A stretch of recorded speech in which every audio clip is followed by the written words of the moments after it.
嘿，Hobbies，大家好，欢迎来到我的频道。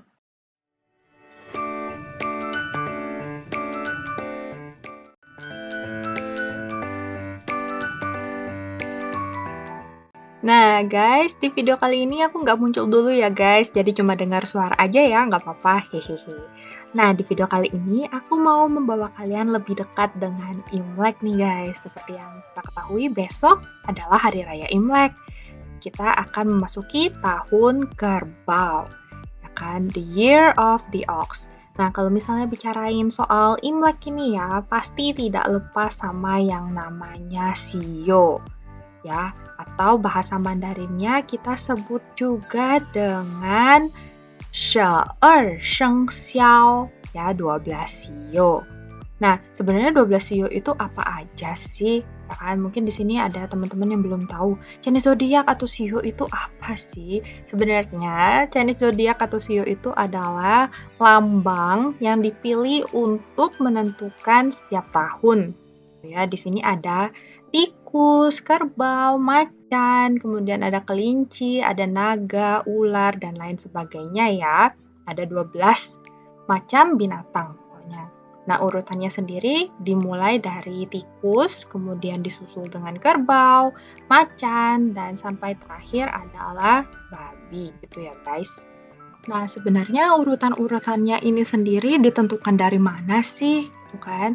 Terus juga siklusnya bagaimana ya 12 sio ini? Ya kan, seperti yang kita ketahui kan tadi, yang pertama adalah si tikus, terus disusul kerbau, macan, kelinci, dan lain sebagainya sampai ke babi.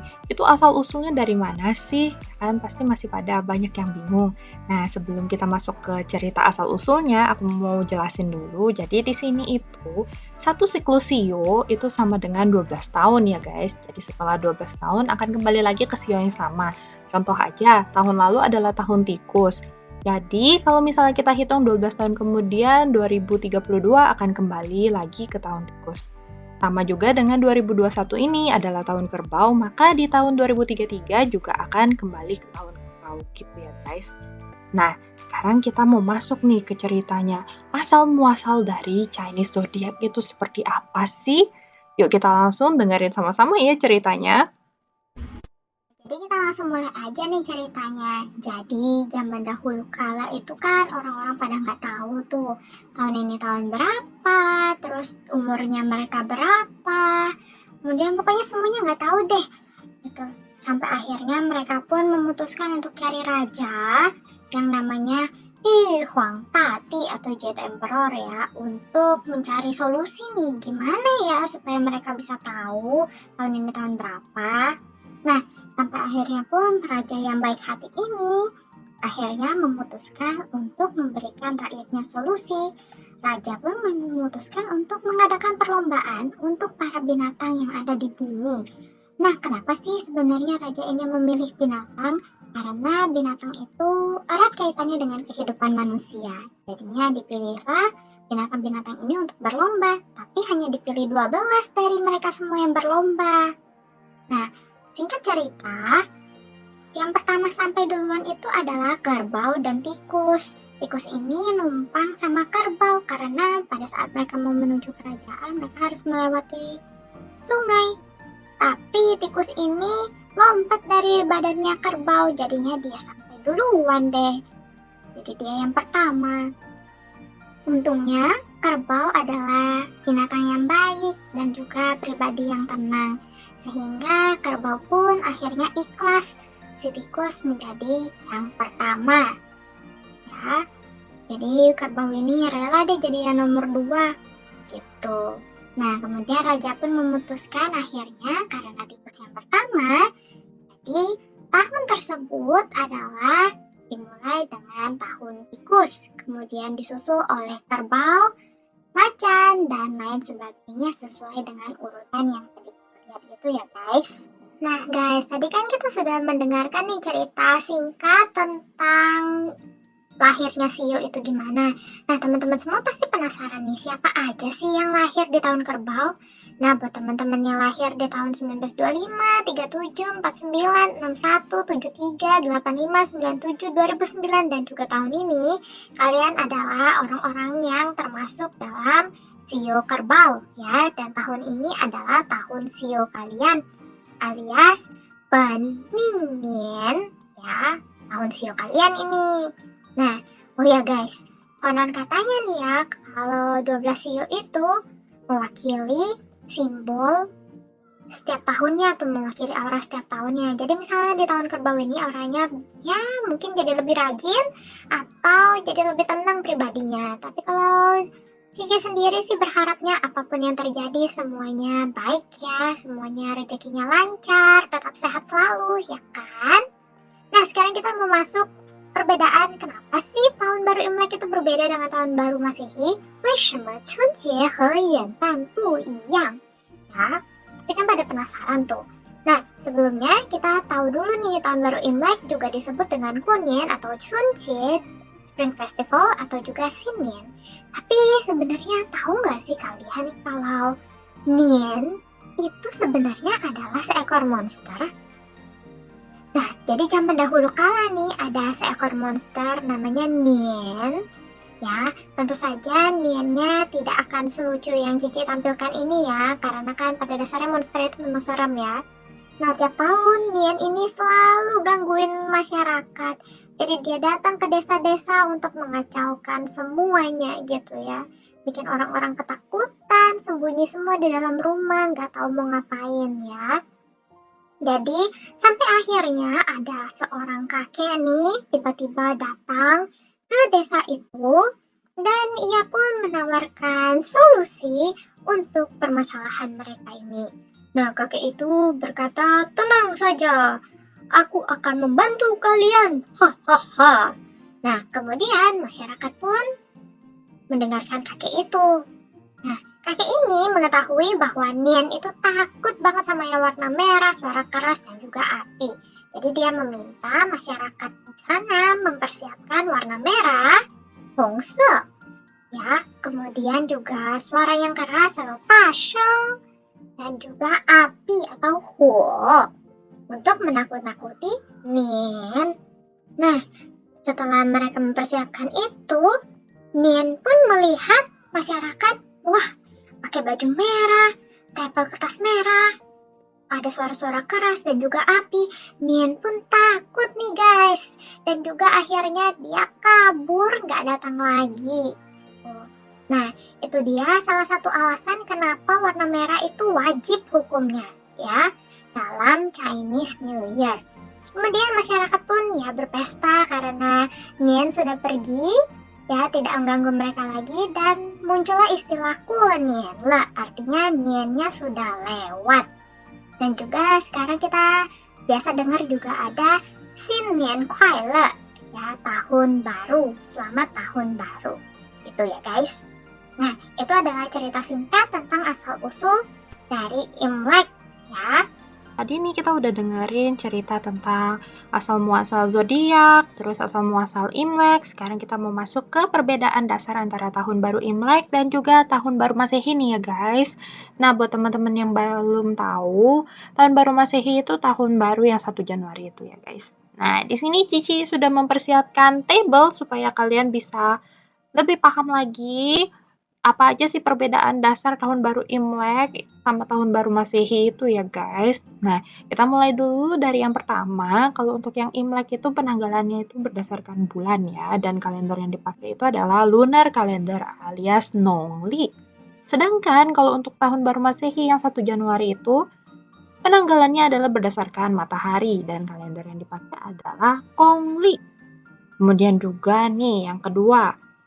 Nah, tahun baru Imlek itu identik banget sama warna merah ya. Sebelumnya kan kita udah dengar nih ceritanya.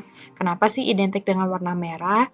Terus juga satu lagi, di sini tanggalnya berubah-ubah ya guys untuk tahun baru Imlek. Nanti setelah ini Cici akan tunjukin perubahannya gitu ya, supaya kalian lebih ngerti lagi. Oke? Nah, sama yang berikutnya, perbedaan yang ini mah udah pasti ya semua orang tahu, diikuti tradisi membagikan hongpao, angpao, atau red envelope lah ya, yang isinya itu adalah uang nih guys, ya duit. Nah, duit yang ada di dalam hongpao itu nggak boleh ganjil, harus genap, dan juga harus uang yang baru ya, lembarannya nggak boleh yang udah lecek-lecek, karena kita sambil membagikan hongpao itu maksudnya kan supaya orang-orang itu rezekinya baru juga di tahun ini. Nah, kemudian juga tahun baru Imlek itu identik banget sama yang namanya tradisi kumpul keluarga ya guys. Kalau lagi corona gini kan nggak boleh kumpul-kumpul keluarga, jadi Imleknya via online aja ya. Kemudian yang berbeda juga adalah Imlek ini berlangsung selama 15 hari nih guys. Jadi kalau misalnya ya dalam kurun waktu 15 hari ini kalian kunjungin rumah saudara kalian, teman-teman kalian yang merayakan Imlek nih, kalian pasti menemukan kue-kue kering yang enak, kemudian juga bisa dapat hongpao juga. Tapi ingat ya, bukan berarti kalau misalnya kalian tahu nih bisa dapat hongpao, kalian datangin terus tuh rumah teman kalian tiap 15 hari ya. Nggak bisa gitu juga, karena hongpao-nya cuma dapat sekali ya guys ya. Oke. Nah, kemudian juga ada sajian khusus nih yang harus disantap pada saat tahun baru Imlek. Contohnya adalah jiaozi atau dumpling, yu atau ikan, juzi atau jeruk, dan juga niankao dan lain sebagainya. Niankao itu adalah kue keranjang ya guys. Nah, sedangkan kan kalau di tahun baru Masehi ya biasa-biasa aja ya, langsung cuma 1 hari, nggak ada sajian khusus juga, jadi ya be aja gitu, nggak kerasa ya. Sedangkan kalau Imlek ini bener-bener kerasa nih guys, kalau misalnya nggak pulang kampung, nggak kumpul keluarga, sama kayak teman-teman kita yang merayakan Idul Fitri, tiap Idul Fitri kan mereka juga mudik, sama dengan kita yang merayakan Imlek, kita biasanya Imlek itu juga mudik nih guys. Oke, gitu. Nah, kalau misalnya tadi kita udah membahas tentang perbedaan-perbedaan dasar antara tahun baru Imlek dan juga tahun baru Masehi ya, yang 1 Januari itu. Nah, sekarang Cici mau jelasin sedikit nih perbedaan antara Nongli dan juga Kongli itu sebenarnya seperti apa sih? Mungkin teman-teman semua belum tahu nih kalender Nongli itu seperti apa. Nah, ini dia kalendernya. Jadi di kalender Nongli ini jelas banget ya, tertera maksudnya ada Yuantan, ada Lapacie, itu juga salah satu hari raya di Cina itu. Jadi sebelum Hunjie atau Imlek itu kita melewati Lapacie dan juga berbagai macam lainnya. Sedangkan untuk yang Kongli itu adalah kalender yang kita pakai sehari-hari ya, yang tulisan Cinanya ya paling cuma yang penting-penting aja, hari-hari besar aja gitu yang ada penandanya. Beda banget sama yang Nongli. Nah, itu kira-kira perbedaan antara Nongli dan Kongli ya guys. Nah, selanjutnya nih guys, aku mau memberitahu kalian tentang apa aja sih tradisi-tradisi Imlek itu. Nah, seperti yang tadi aku bilang kan, Imlek ini berlangsung selama 15 hari ya. Jadi tentu aja tradisi-tradisinya itu banyak banget dan itu semua dimulai jauh sebelum Imlek. Nah, kita masuk aja langsung ke yang pertama, ini ada Chusiye. Jadi ini adalah malam terakhir tahun tikus ya, aku ambil contoh aja.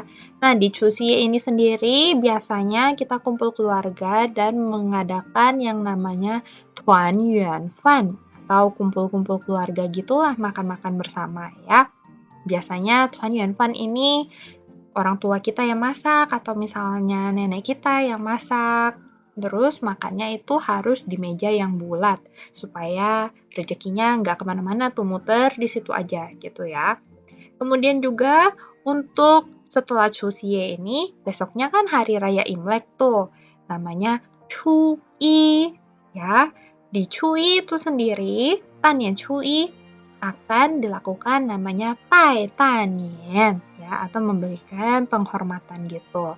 Nah, biasanya nih kalau Tanian Chuyi kita akan berkunjung ke rumah kakek nenek kita atau saudara-saudara kita ya, misalnya tante, paman, dan lain sebagainya.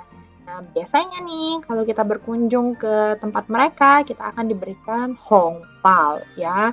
Ini kan favorit kita bersama ya guys ya. Sama juga dengan orang tua, biasanya sebelum pergi itu kita memberi penghormatan ke orang tua dulu, baru kita pergi ke rumah saudara kita. Gitu guys. Seperti yang tadi Cici bilang kan, kita ini kalau Imlek itu berlangsung selama 15 hari ya. Nah, hari terakhir Imlek itu yaitu Chengye Shiwu, disebut juga dengan Yuan Xiaojie atau kalau di Indonesia kan itu Cap Gome ya guys. Nah, di Cap Gome ini sendiri itu juga ada sajian khusus. Biasanya itu kita akan menemukan yang namanya kue keranjang alias Nian Kao. Ya, bentukannya seperti dodol gitu ya guys ya. Nanti fotonya ini Cici tampilkan di sini juga biar kalian tahu Nian Kao itu apa sih. Nah, Nian Kao ini bisa dimakan langsung gitu, bisa juga digoreng. Nah, kemudian selain Nian Kao, kita juga biasanya menemukan banyak banget lampion ya. Tapi kalau di Indonesia kayaknya kurang kerasa gitu ya guys. Tapi kalau di Cina itu sendiri ada yang namanya Lantern Festival atau Tenglongqie. Biasanya dirayakan berdekatan dengan Yuan Xiaojie atau pas banget sama yang namanya Yuan Xiaojie itu. Nah, di hari ke-15 ini Xinjia pun berakhir ya, atau Imlek itu berakhir. Nah, setelah kita mengenal tentang tradisi-tradisi Imlek, sekarang Cici mau ngajarin kalian ini gimana caranya ngucapin selamat Imlek ya buat teman-teman semua yang mungkin belum tahu nih cara pengucapannya gimana. Jadi habis ini kalian bisa pamer ya sama teman-teman kalian. Oke, untuk yang pertama ini kita punya apa ya di sini? Ya, kita punya Xinnian Kuai Gong Xi Fa Cai alias Happy New Year. Selamat tahun baru, semoga rezekinya bertambah terus. Gitu ya, artinya kira-kira seperti itu. Ya, ini kan ucapannya sudah mainstream banget ya guys. Kalian pasti udah pernah dengar di mana-mana ya kan. Nah, selanjutnya di sini Cici juga udah siapin beberapa ucapan tambahan yang bisa kalian ucapkan juga. Salah satunya adalah Wan Shi Ru Yi. Ya, Wan Shi itu artinya everything, semuanya Ru Yi, sesuai keinginan. Jadi di sini Wan Shi Ru Yi, semoga semuanya berjalan sesuai dengan keinginan. Itu ya artinya. Nah, kalian bisa gabungin di sini dan Kuai Le Gong Xi Fa Cai Wan Shi Ru Yi. Kalian boleh gabungin semuanya. Karena artinya semuanya bagus nih, guys. Nah, berikutnya di sini kita punya Cai Yuan Kun Kun. Ya, Cai Yuan itu sendiri artinya adalah rejeki dan Kun Kun itu mengalir. Jadi semoga rezekinya mengalir ya, nggak berhenti-berhenti gitu ya. Siapa yang nggak mau kalau kayak gitu ya kan? Nah, kemudian ada taji tali. Nah, taji tali ini ada erat kaitannya dengan salah satu makanan wajib muncul di Imlek, yaitu buah jeruk alias juizi. Ya, kalau kalian lihat di sini kan, ju sama ji itu bunyinya mirip dan hurufnya ju dan ji itu pun juga mirip. Jadi jeruk itu erat kaitannya sama rejeki juga. Itu ya guys. Jadi salah satu alasan kenapa kita boleh makan jeruk, harus malah makan jeruk di saat Imlek adalah seperti ini. Nah, untuk yang terakhir di sini, Cici juga ada satu kata, satu ucapan juga, yaitu nian nian you.